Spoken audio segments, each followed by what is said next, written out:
how do you deal with feast and famine and when you're in relationships, when you're really feeling the sway one way or the other, you're feeling that strongly. And we're going to be talking specifically about how your people's identity can get wrapped up in that. And this is part 2 of the video we just did, so you might want to jump and see part 1. Yeah. I'm Cathy from theintimacydojo.com. I'm Reid from readaboutsex.com. And I think that the person was asking, how do you nurture yourself when you're in the famine stage and not lose your head when it's a feast? And for me, I was brought up very strongly that if you had a male in that world, a male partner that had status and value, that you were good, you were a valuable person, and if you were single, sweetie, you really should try harder. Have you thought about losing 10 pounds? And this is the language I absorb, not what I believe is true. This is what your aunts said to you. They kind of there was or what society says, right?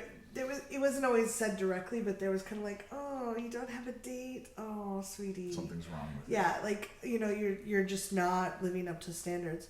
And my mom, when I was getting my master's, did suggest that I drop out and get married, because it's hard to get a husband if you have a PhD, apparently. Like, there's studies on that. Thanks, Mom. Yeah. Well, I got the PhD, not married, not unhappy.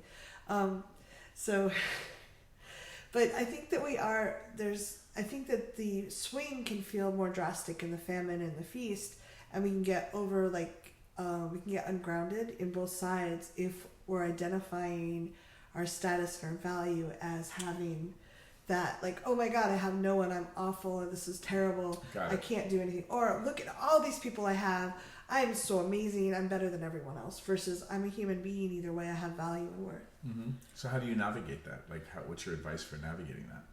I think part of it's just it's not easy to change belief patterns that we've had ingrained since we were little, but just noticing, like, oh, I'm looking at that person and she's eating alone and I'm like feeling sorry for herself.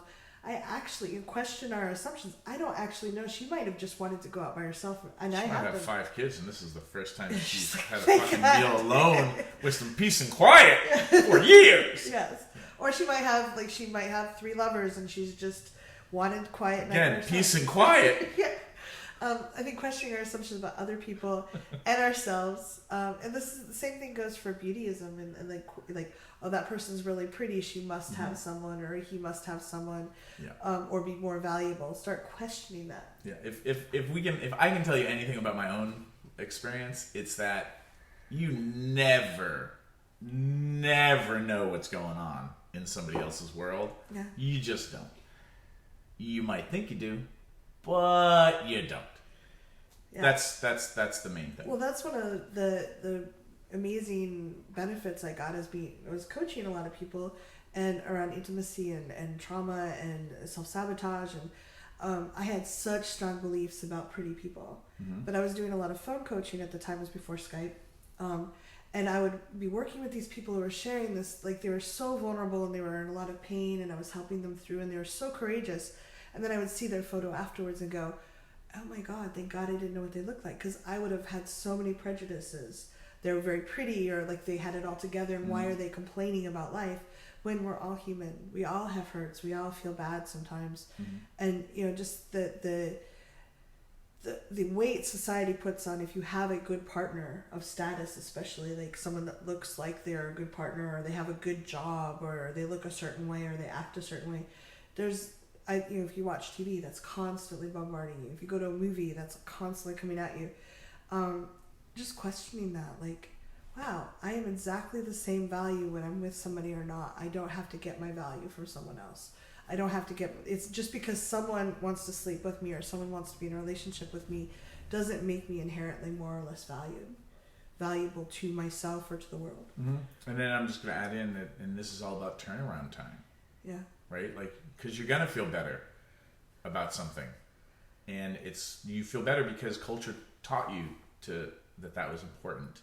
And then how quickly can you remember that? It's not that you can't feel better. It's delightful to have someone you love, you're enjoying in your life. Enjoy the delight.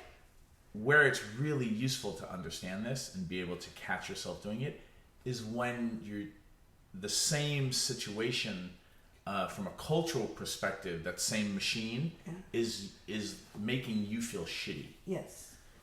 catch yourself then. Enjoy the good stuff. Congratulations. Absolutely. Have fun. Feel wonderful about yourself, right? I got the promotion at work, or, you know, whatever. I found $1 bill on the street. Yay! Like, feel good. Somebody picked me at the orgy. Great. It's when it's the negative stuff. It's still the same cultural machine. So can you interrupt that so that you don't have to feel worse? Yeah. I'd love to know what you think too. Like, is how much this resonates, because it is nice. I feel really good when I have a partner, that I have something I want to go do stuff with. They're there. They want to be there. It does feel good. That's really normal and natural. But can you be supportive to yourself when there isn't someone there? And when there is someone there, can you still stay grounded in yourself and realize, yeah, I'm valuable whether this person is like with me or not? You're valuable whether you watched this video or not. We appreciate them watching it though. I do. And you should still hit like and subscribe, but that has nothing to do with who you are as a person. We value You're you. worth it. Yes. Whether or not you hit subscribe.